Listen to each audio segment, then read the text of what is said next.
Hello, NASCAR fans. It's over. The 2014 chase for the Sprint Cup Championship, the 2014 NASCAR season's all over with. We're going to recap today. This is our NASCAR race rewind that we do every week, or we have done every week for the second half of the season or so. We're going to rewind the Ford EcoBoost 400, not to be confused with the Ford EcoBoost 300 or the Ford EcoBoost 200. The 200 won by Darrell Wallace Jr. in the Camping World Truck Series. The EcoBoost 300 won by Matt Kenseth in the Nationwide Series. This one was won by Kevin Harvick. We're going to talk about that. I am Charlie Turner. He is Dan Beaver. How you doing, Dan? I'm doing great. Just don't know what I'm going to do for the next 2.5 months. Maybe I'm going to under find some things for you to do. Yeah, we're going to have some stuff to do. But, yeah, there is kind of a big letdown, right? It's all over with. It's like, man, there's no race next Sunday. We have to yeah, look forward to the awards dinner. yeah, and that's always loads of fun. But Yes. be more fun. It'd be more fun if I were there in Las Vegas. It would be fun. For several years, we on Perot, we did a live blog during the awards dinner. This is way off topic for this rewind, but we had a blast with it. I mean, that's like the worst TV show of the year every year, and it's almost like doing Mystery Science Theater 3000 for NASCAR, which we had a lot of fun doing. And we might do that again this year. Who knows? But anyway, let's talk about this race. We had the penultimate, or no, you correct me for the final race of the Sprint Cup season last Sunday. The aforementioned Ford EcoBoost 400 at Homestead Miami Speedway, won by Kevin Harvick, who's the new 2014 Sprint Cup champion. What'd you think? I mean, give us a synopsis of what you saw during that race and how you think did NASCAR get what they wanted out of it? I think I can sum it up in one word: wow. Yeah. I, I haven't. I've been a fan of the chase all along. I haven't been a fan with blinders on. I think there are some things that they could do to make it better, and we'll talk about that in the upcoming chase special for On Pit Row Magazine in a little more depth. But overall, I don't think they could have asked for a better product in its first iteration. I don't think they're going to make the changes that would make it better. So I think we've got what we've got. But in general, just such a great improvement over the last 10 years chases.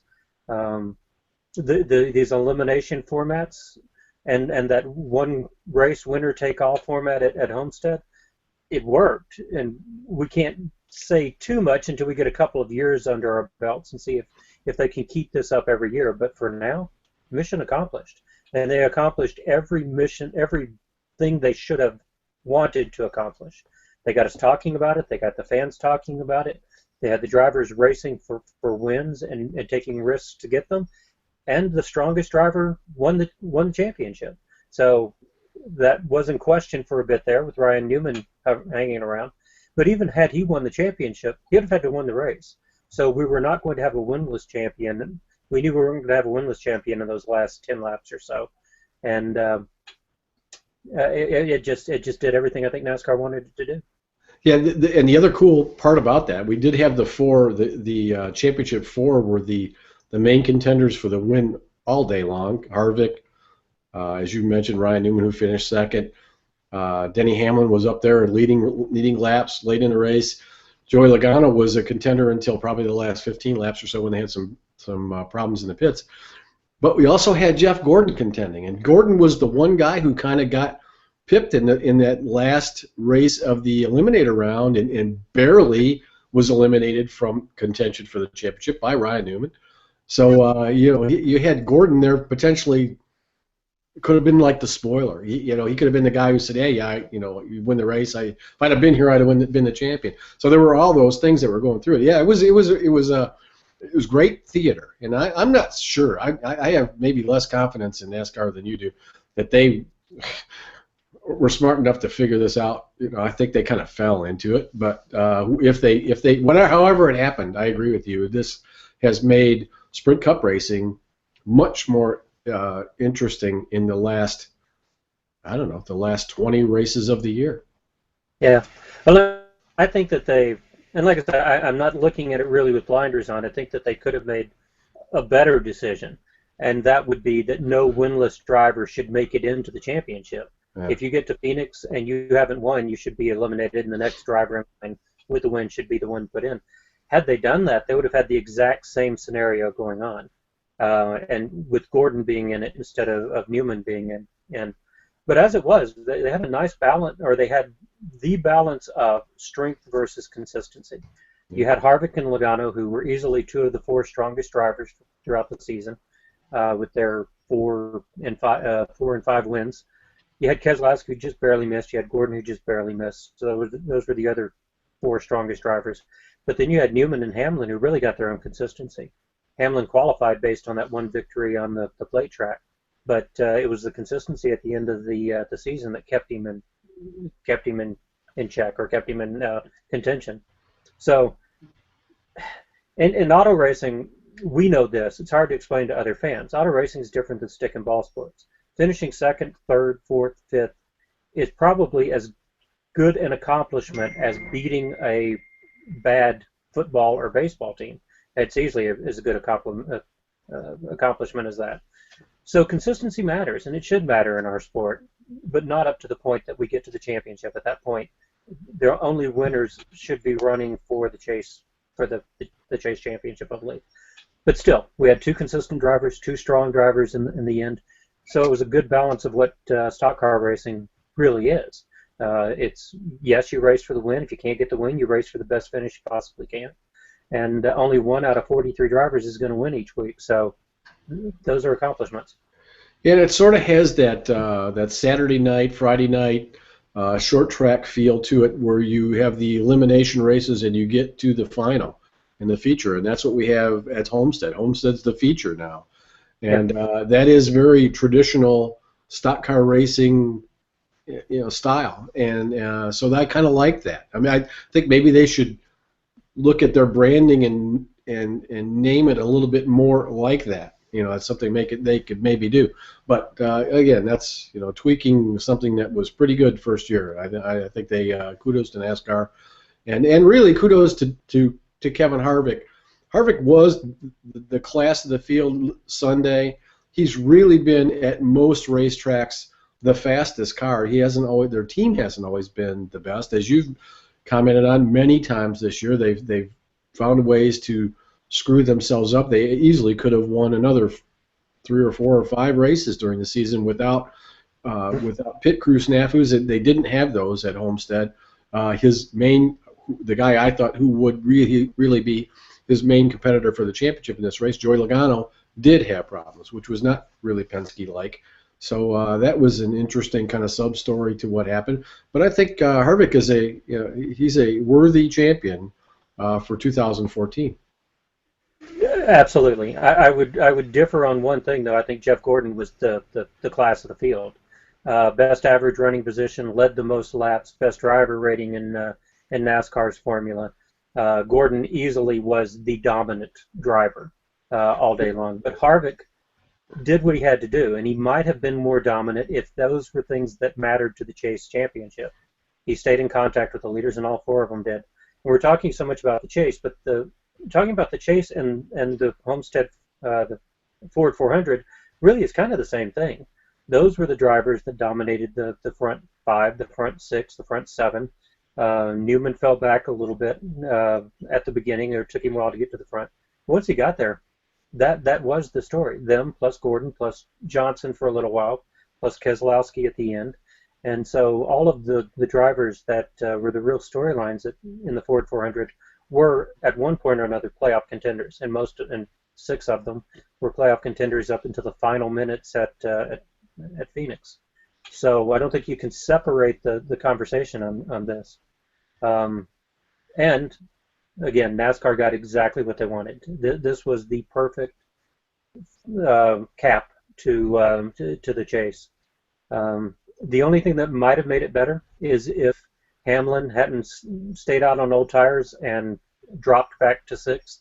If he had still been in the top 5, and if Logano's Jackman had got the jack fully under the car on the left side on the final pit stop, or that's what it looked like to me. It may have just slipped off the stop also, but whatever the mistake was, if that mistake hadn't happened and those four drivers had finished as well as they ran, NASCAR could have had an even more perfect scenario. Yeah, I mean, real quickly, since this is a race recap, let me run down the top 10, the final top 10 finishers in the Ford EcoBoost 400 at Homestead, Miami. Oh boy, having a hard time talking today. Homestead, Miami Speedway. Kevin Harvick, of course, was the winner. Finishing second was Ryan Newman. Brad Keselowski third and was a contender most of the day. Paul Menard pulled out a fourth place finish. Jamie McMurray was fifth, a strong second half season for that Ganassi Racing team.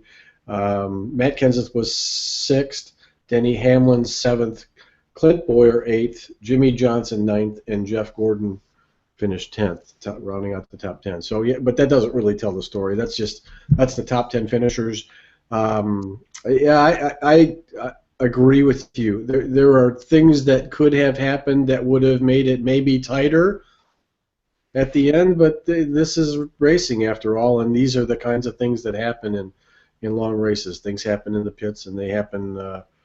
You make a wrong guess on tires, whatever. I think that's all part of the story, and it was a great story. And Harvick managed to negotiate his way and drive his way to a well-deserved Sprint Cup championship. Yeah, and even that top five is somewhat reflective of how the season played out. Paul Menard and Jamie McMurray, both of them had problems during the race. Both of them had some sort of damage to their car. McMurray looked like he blew out a crush panel towards the end of the race, and Paul Menard slapped the wall hard. No one would have given you very good odds that either of those drivers were going to finish in the top 10, much less the top 5, after seeing those incidents. But that frenetic run to the finish that's become kind of a trademark of NASCAR this year inverts the field one last time and makes it so that you're kept guessing. What I do for my day job, it makes it, I hate it. But as a fan, you got to love it, knowing that your guy, so long as he's on the lead lap and can see the front, is going to have a shot at getting a top 10. It makes it great for fans of everybody in the field. One final thought that I had before we close this one out is the day was mostly long green flag runs, and then again at the end of the race, the last 50 laps, we had, I don't have the count in front of me, at least 2 or 3 restarts that for debris on the track. Do you have any problem with those things? Well, ESPN did a great job of showing the debris. There was never a question as to whether or not NASCAR really should have thrown the caution, in my opinion. It was unfortunate for some drivers. Probably Jeff Gordon, one of those drivers, again gets bit by late race cautions. And it looks like we had 4 cautions from lap 236 on, and another one back around lap 220. But they were all legitimate. The cars were hitting the wall at that point. They were shedding parts and pieces. You can't race in those conditions. Yeah. So there really weren't any questions about it. It was a little surprising, though, because Homestead tends to develop a long green flag segment at the end based on the last 6 years of history.